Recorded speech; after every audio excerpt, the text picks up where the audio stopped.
গোয়ালমারি গরু বাজার, এটি ফরিদপুর জেলায় অবস্থিত। প্রতি সপ্তাহের রবিবার এই হাটটি বসে। এই হাটে তেমন বেশি গরু ওঠে না, সব প্রান্তিক কৃষকের গরু।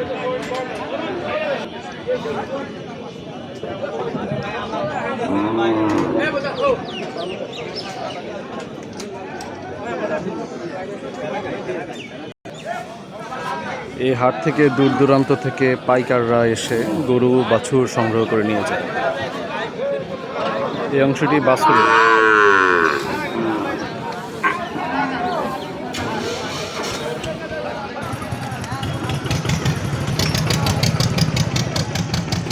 ভাই কত নিল গরুটা? কেমন দাম হয়েছে? গোটা দাঁত হয়েছে, বয়স হয়েছে?